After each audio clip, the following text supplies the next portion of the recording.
Well, hello everybody, and welcome to this week's uh, Q&A.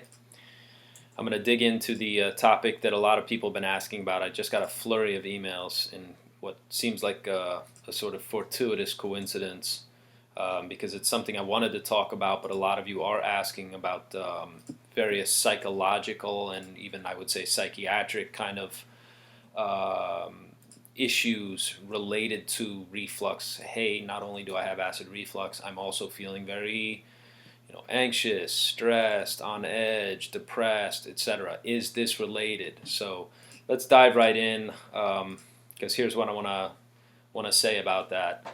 The single most important thing that you could understand about your condition when you have a chronic organic kind of imbalance, your organs are not functioning the way they need to, and you're struggling with not just with physical symptoms, not just with the sort of dysfunction that comes with digestive illness, but also you start noticing, hey, I can't sleep well, I'm having all kinds of anxious thoughts, I can't calm down, right? That feeling of being just absolutely on the ragged edge, and maybe everything startles you, right? You have a sort of hyperactive startle reflex, excuse me. Or maybe you have actual general signs and symptoms of depression. Your sleep is affected, like all of these things. Here's the most important point to understand about that, and I think nothing else highlights the lack of clarity regarding these older and certainly more holistic. This is a holistic approach that I'm teaching you. The pivot protocol is cut out of holistic cloth. There's no doubt about it. And as opposed to our modern medical way of sort of reducing things down and treating the body like a machine, it's a completely different approach that I'm sharing with you than the one you are used to from modern medicine. But the biggest sign that people do not understand the holistic approach from these ancient cultures is that there's no obvious recognition, and I get this every week, probably more than a dozen times. There's no recognition that the mind-body thing cuts both ways. What I mean by that is this, okay? We're preoccupied and we're obsessed, I would say, as a sort of cultural phenomenon. There was that dopey movie, The Secret, and every idiot motivational speaker, and I have good friends who do motivational speaking, so no offense to anyone in particular, but it's a really dopey message. If it's not coupled to something about how to improve your life, the actual how-to part being the key here, a lot of people just want to get deep into the, hey, think positive. And I mean, that message has been beat to death and back again through all kinds of ridiculous kind of, again, whether it's, Tony Robbins and Brendan Burchard and, sort of like cheerleading for people. You can do it. And I'm not saying anything bad about those guys. It's not like that's their only message. I know a lot of people apparently need that, right? So, like, you can do it, kind of, think positive and abundance mindset and this kind of, there's nothing more new age than believing that if you just think positive, everything's going to turn out well. There's no evidence of it anywhere that life delivers success and money and abundance and love and great living and health just because you think positively.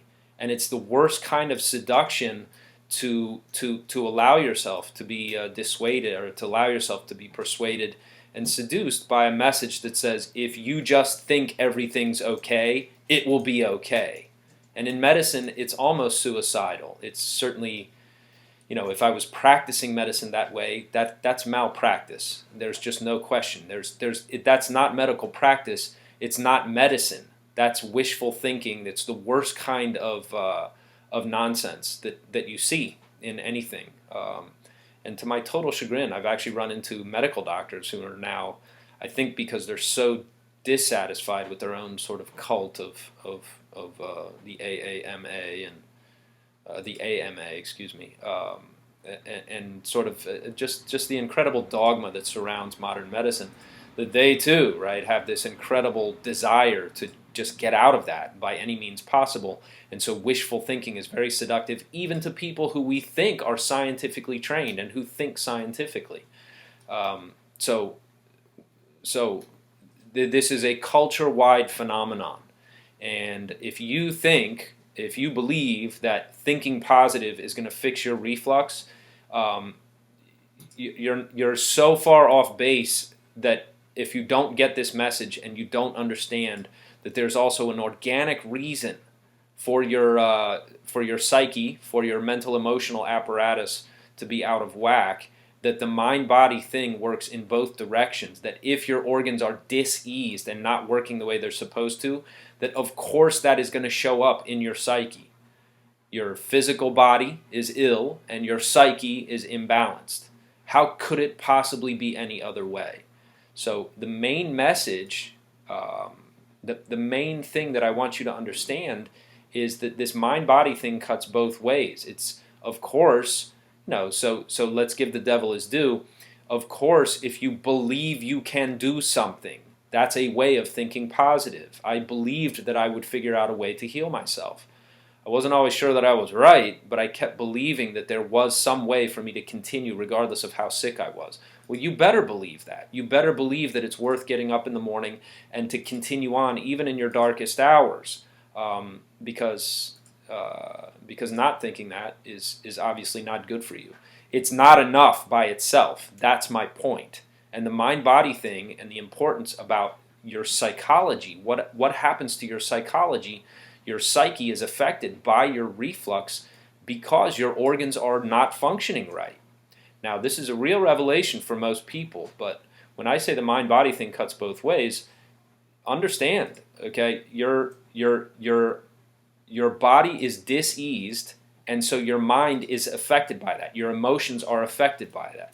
Again, if you stop and back away from it and just sort of throw out all the New Age stuff you've been told over, say, the last 20, 30, 40 years, right, since the Beatles went to India, it's valuable to realize when you strengthen your organs, when you get your digestive organs working better, your mental emotional unease tends to turn around as well. In other words, the important message here about the psychology that lies under or sort of underpins acid reflux is when you're getting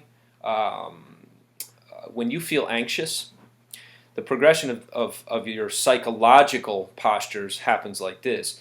Your body is stressed. You tend to overeat. You tend to react to that stress.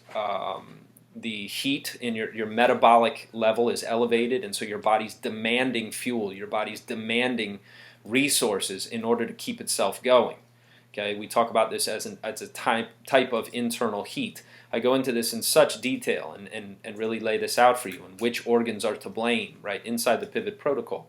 But once that happens to you and once you start this process, and if you're an adult, working, kids, family, marriage, you have enough reasons for your body to be overworking itself and overheating. And once that process starts, and once the aging process also complicates this after about age 35 or 40, you're headed it's a one-way trip. Okay, and then the progression is the body's overexcited, you're making demands that your body cannot keep up with, and over a period of time you do start feeling anxiety. Okay, usually pretty quickly. And why is that? Because then the elevated state of over excitation, hyperactivity, demanding performance out of your body, that it's not your physical body not able to perform in the way that you need it to in order to keep up with all of your stress and all of the demands on your life, results in your mind starts to recognize, like, gee, I can't go on this way. Your body's giving you signals that it's not going to be able to do this forever and ever, amen. Okay, that's anxiety. Well, anxiety is related to one of your specific organs. Now, I give you this inside the pivot protocol, but when this organ breaks down, for heaven's sake, right, obviously your anxiety gets worse.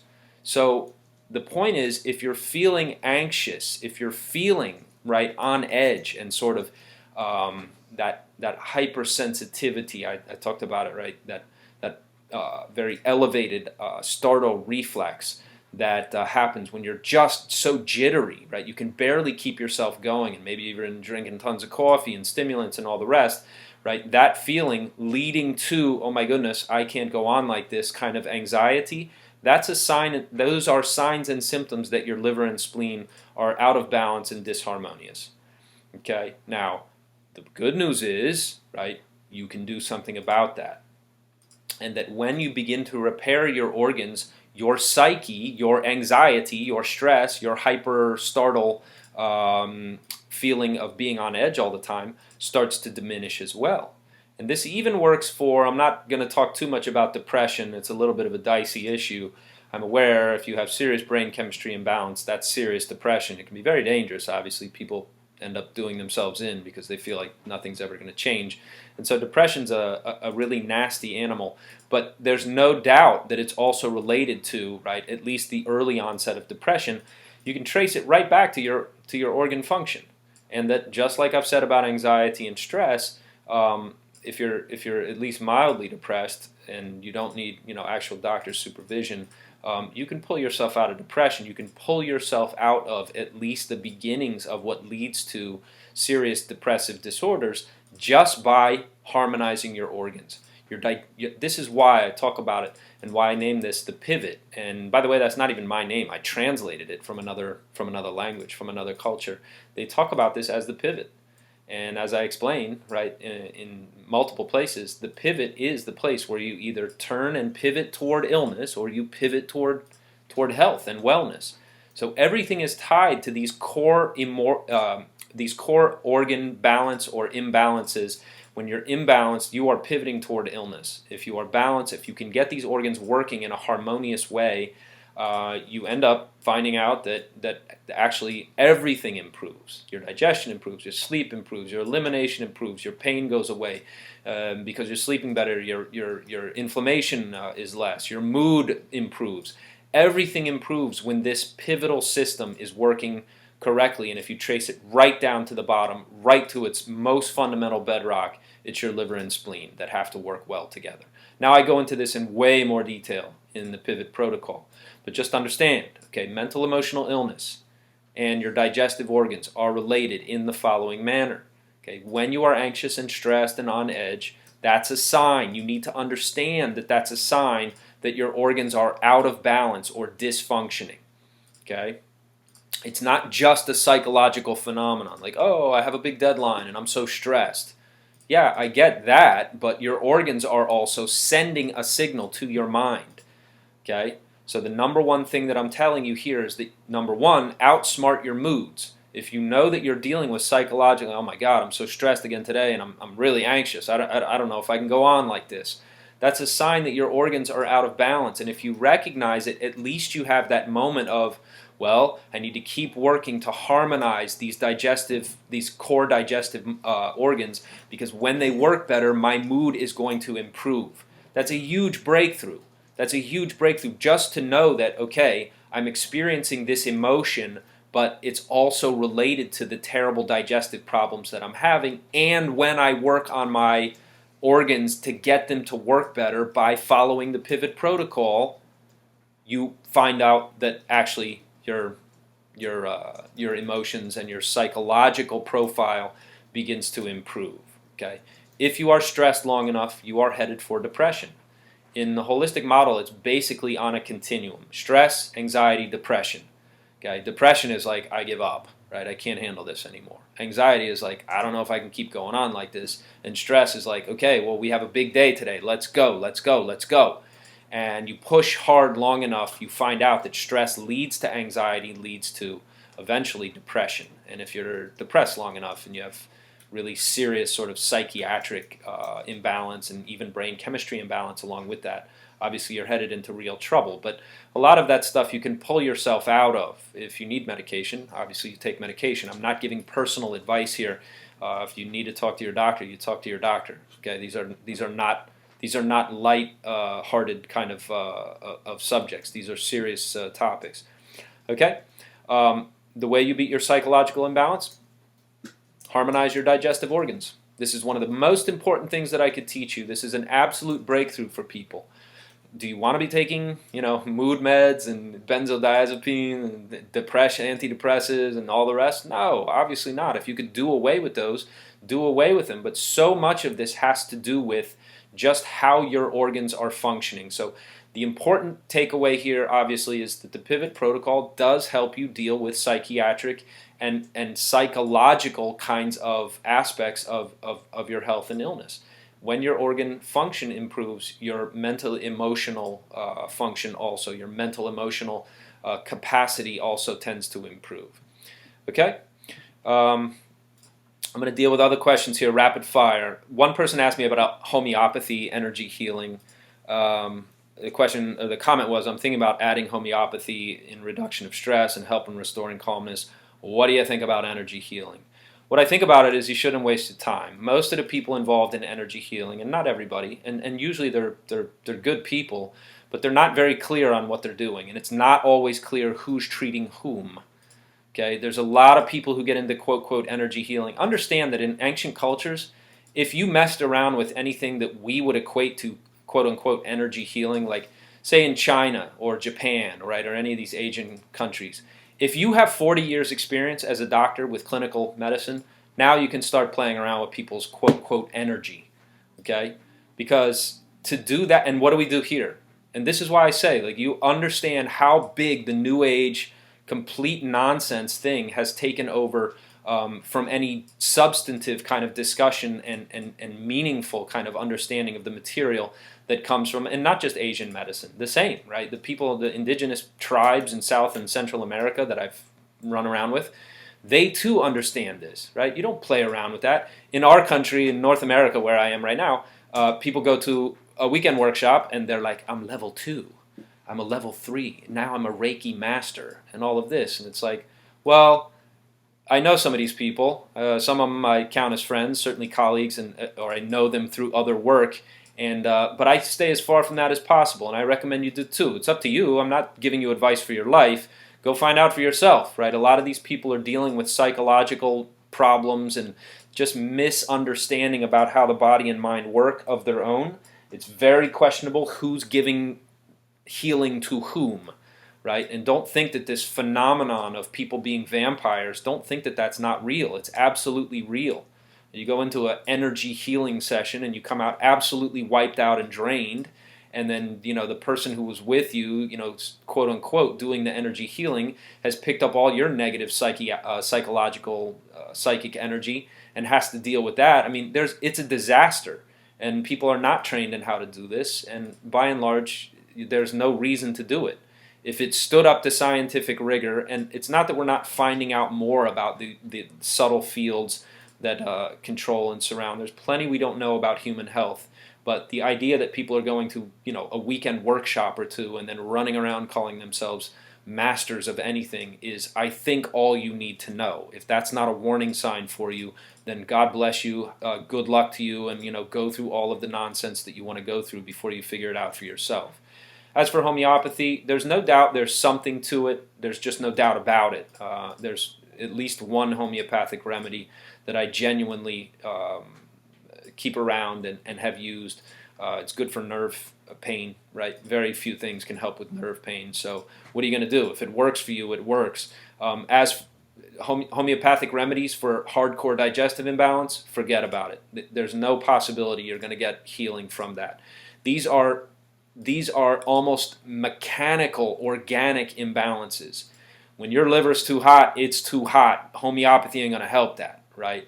Homeopathy is a very, very subtle way to influence the body, and what it requires and demands, right? In our modern world, people are we're all so tied to materialism and to the body as a machine, right? That's been beat into us. The idea that you're psychologically so sensitive that you're going to take a homeopathic remedy that's diluted, down to 1 million, 1 part per million, 1 part per billion.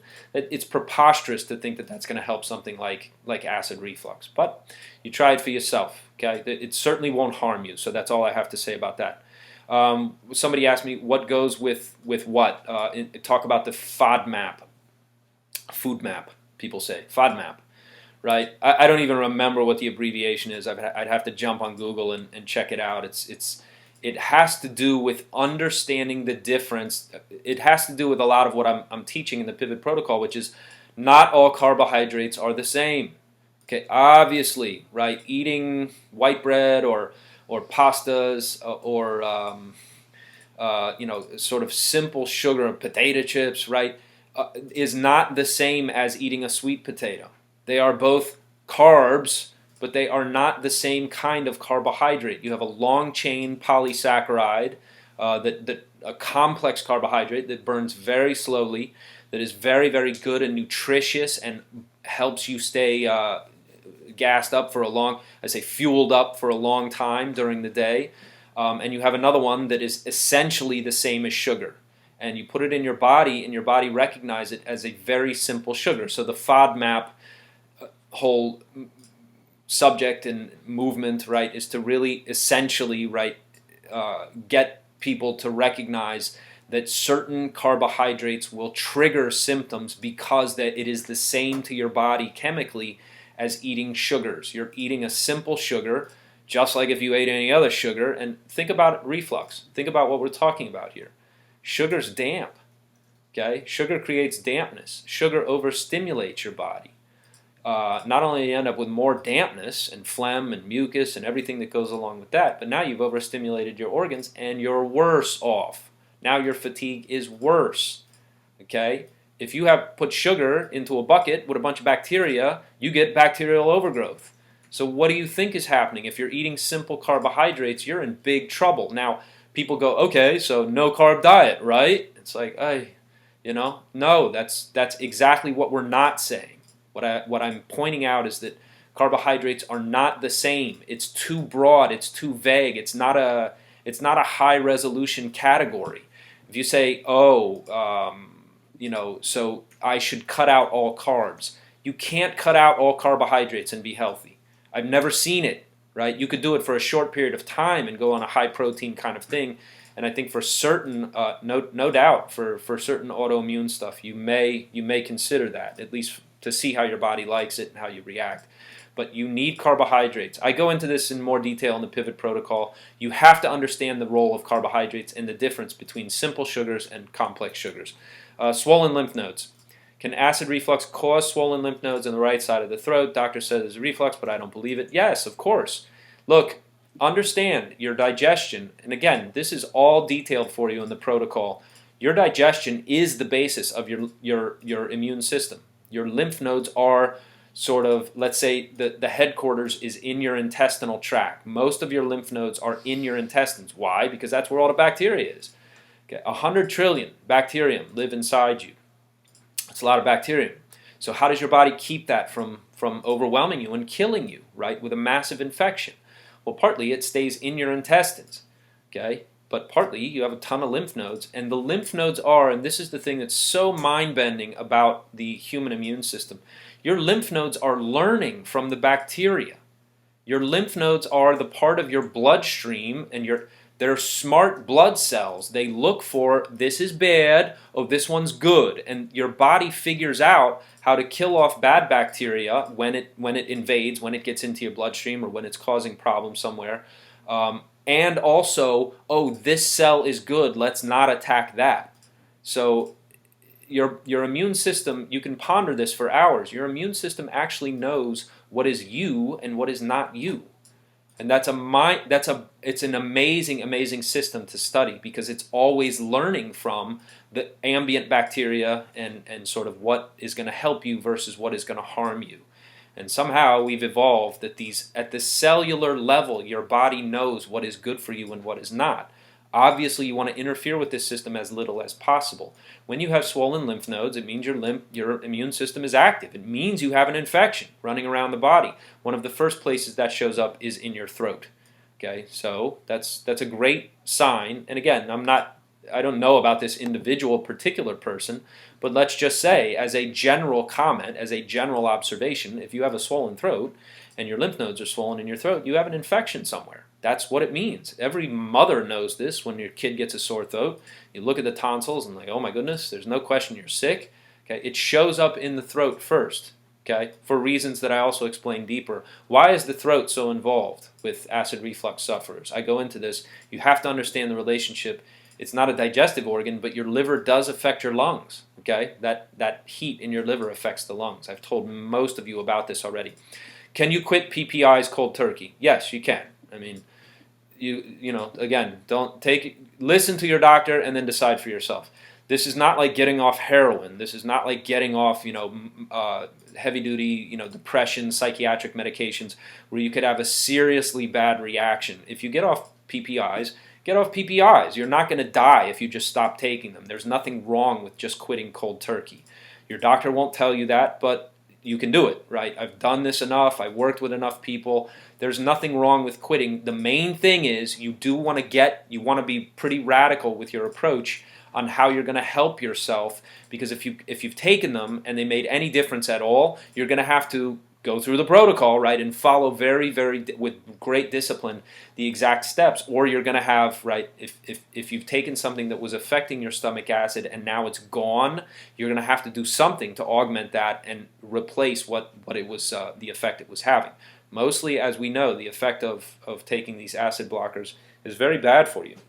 You do not want to be blocking your stomach acid for reasons that I have explained ad nauseum, and so I won't explain them again here. But if you don't know that and that message is new to you, welcome to the Pivot Protocol. But you need your stomach acid. So my hit is there's no reason to take PPIs ever. They're never going to do you any good. If you're going to your daughter's wedding and you have a massive flare-up of reflux and they give you some kind of temporary relief for a couple of hours, then you can take one.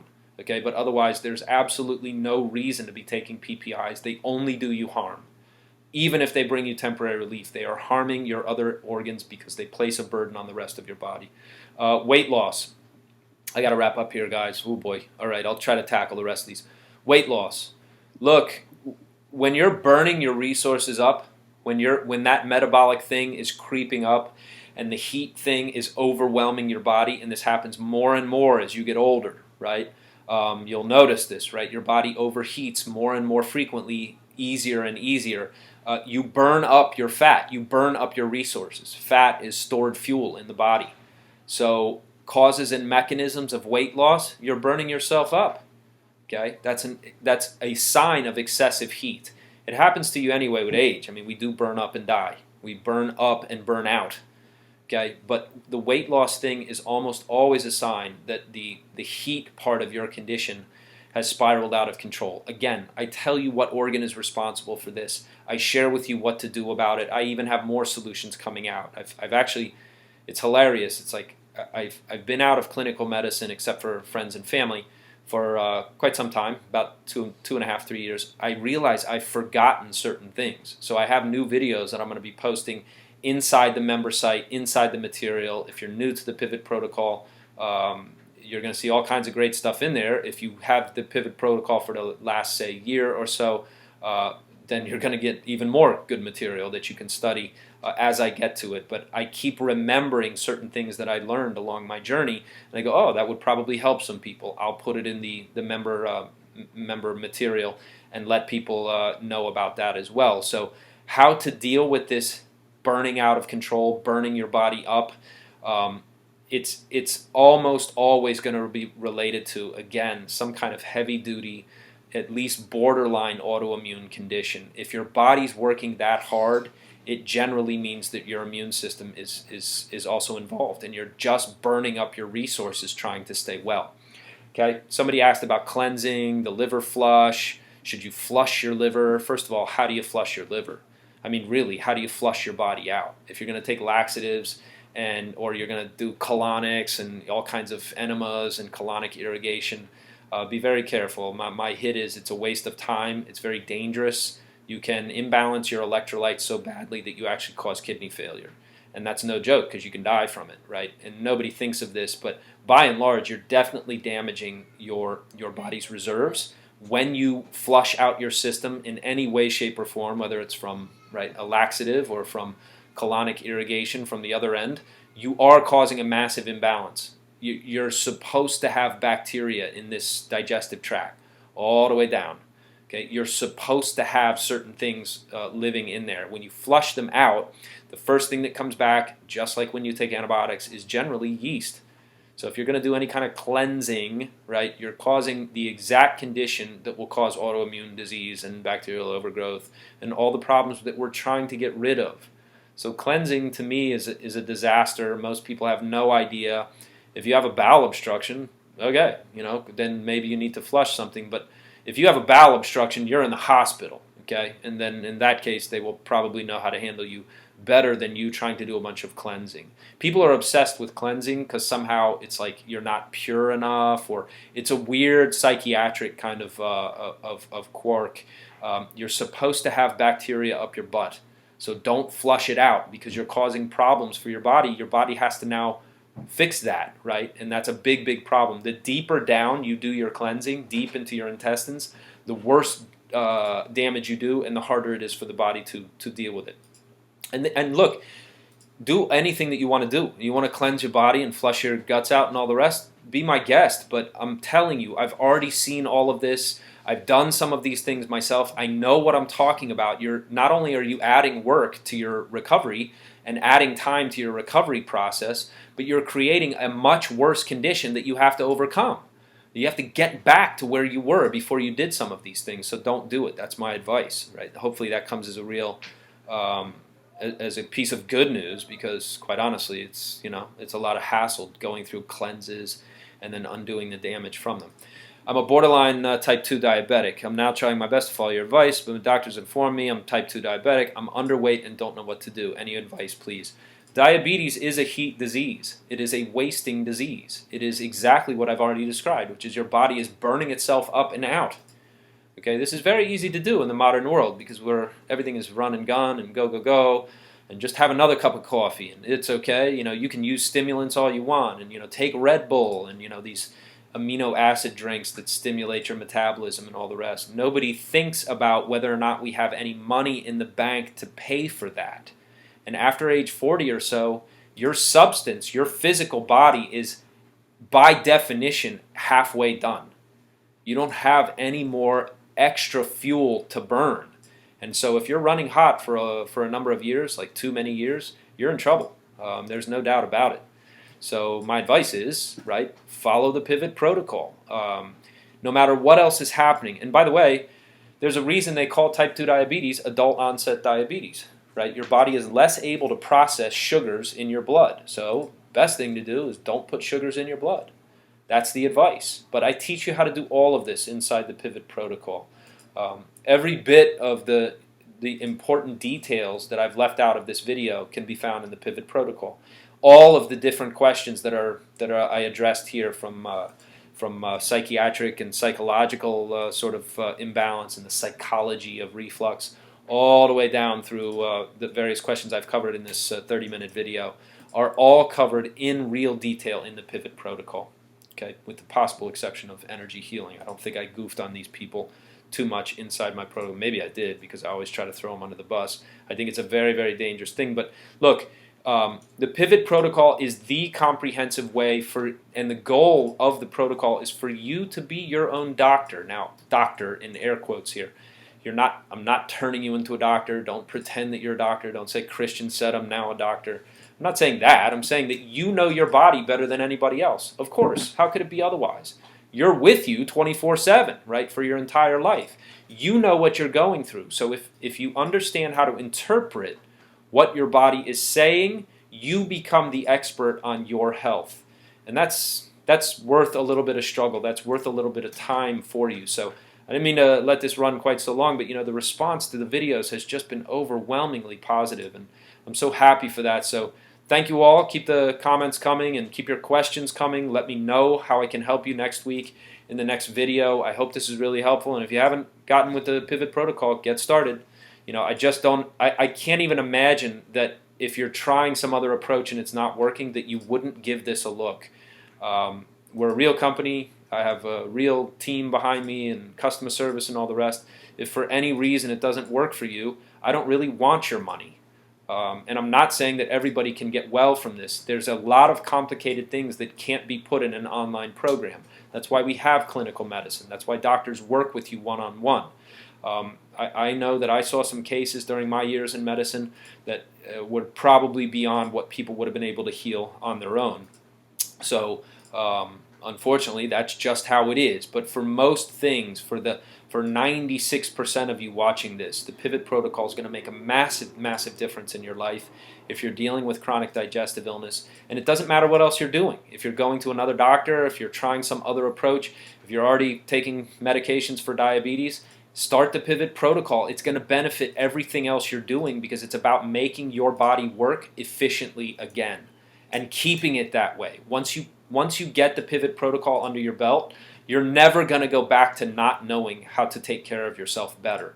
You're never going to go back to the kind of situation that you were in. Once you heal yourself with the pivot protocol, you have a permanent solution to your digestive illness. You have a permanent solution to all future symptoms because this is the method by which you reharmonize your digestive system so that all of your organs are working together instead of fighting against one another. Okay? There's really nothing like this program anywhere else. So thanks for all your great comments and attention, and I'll talk to you again next week.